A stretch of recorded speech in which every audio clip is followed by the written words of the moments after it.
no more plant chores. This is Philodendron Squamiferum. Cool stems here. Those are the ones that are like super fuzzy. I love them, but you see, first off, it needs repotted. I've been losing all these bottom leaves. So there's 2 plants in here, and all the bottom leaves have like just fallen off and turned yellow and fallen off. And I know it's because it needs repotted, and I waited and waited and waited, and it's time. So I'm gonna do that, and I'm also going to cut it back and propagate these. So hopefully I can push out new growth in these bottom nodes so that it'll be nice and full again. This time next year, this will be one huge full plant. And sometimes you have to make the decision to chop it down and then trust the process. Trust the process. So that's what I'm gonna do today. I'm first gonna cut it because it'll be easier to repot, and then I will show you how I will propagate them. The rule of thumb is always to never cut more than 2/3 or 1/3 of the plant. Now I need to remember what the rule of thumb is. I don't know, I don't follow it. If I cut too much of one plant and it died, I'm like, oh yeah, that rule, I can never remember what it is. 1/3, 2/3. I'm pretty sure you cut 1/3 of the plant. You don't want to cut more than 1/3 of the plant. Well, I'm cutting more than 1/3 of the plant. So I think I'm going to cut right here. There we go. I think I'm cutting 2/3 of the plant is what I'm getting at. We'll just do right here. And that's that. I'll leave 2 of these leaves, or 2 of these stems, 2 leaves on each stem. I'll leave that there, and then we will just cut. So these, I think I don't want to cut those off from this stem with this leaf, just because I have a feeling that they won't do well. I don't know.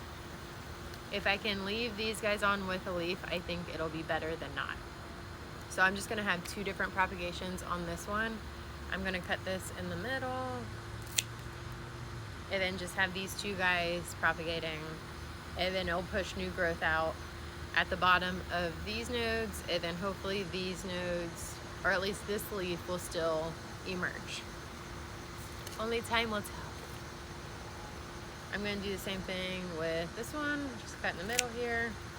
Same thing, a single leaf, and then this is the top cutting of this plant. Look at all these stems. They look so fake. They look like super duper soft. They're not like fuzzy wuzzy, but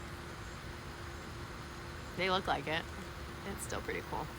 I think they'll fit in this little corn pot. Yes. And then I brought my sphagnum moss, and I'm just gonna put that in here. Just because I think I'm just gonna keep all these, because I don't think I can part with them just yet. Yeah, I don't think I can, so I'm not. Maybe I'll just add them all back to this pot eventually. I don't know yet. We'll see. So yeah, that's how I'm propagating this. Again, when you're using sphagnum moss, do not let it dry out. It has to stay moist. Do not let it dry out. So put it either somewhere where you frequent, somewhere where you can regularly look at it. Don't put it behind a whole bunch of other plants. You will forget about it. It will dry out, and you will be upset that they dried out and then these died. Another suggestion, you could put like a clear wrap or something like around here to keep it moist down here, and it will shoot out roots quicker. Also with the sphagnum moss, you don't want it to be too moist. This one's actually too moist, but I will watch it. It'll be okay. Usually squeeze it out most of the way and then just keep it like this. If you're keeping it like in an open container, it'll be okay to be more moist.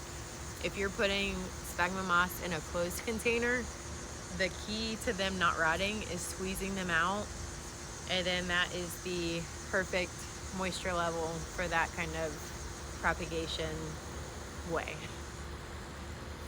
So there's that. I'm gonna just put this probably in my closet. I have grow lights in my linen closet, and that's where I do a lot of my propagating. I actually have lights in a lot of my closets, and that's where I do a lot of propagating. All right, I have an 8-inch, maybe 10-inch, 8-inch or 10-inch pot. I'm going to try to get this out. I really like the pot it's in.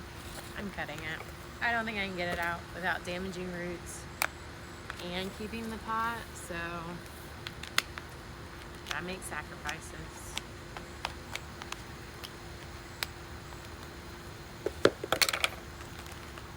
Yeah, I had a feeling. I actually started losing a lot of leaves last year, and I kind of pretended that everything was okay, but clearly it was very root bound.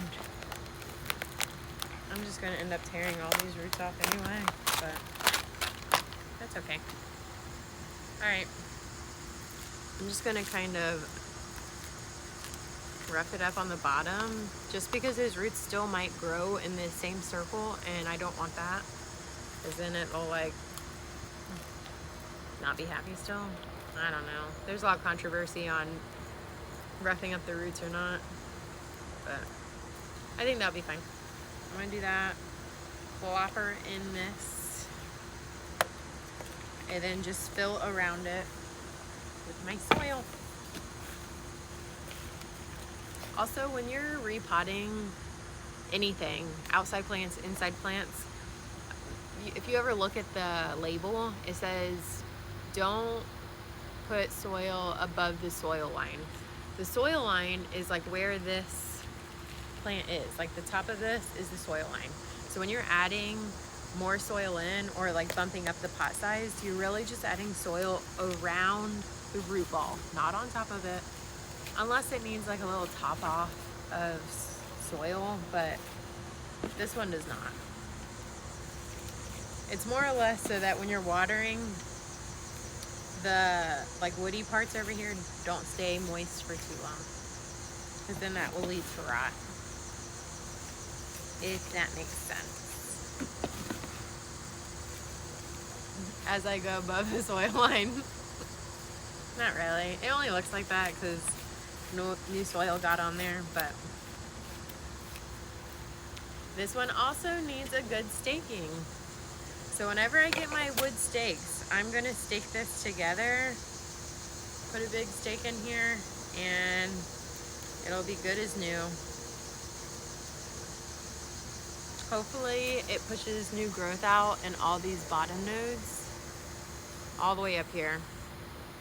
We will see what happens. I will update you. That's about the end of plant chores. That's it. Philodendron Squamiferum. Squami for short. Thanks for hanging out. I'll see you soon.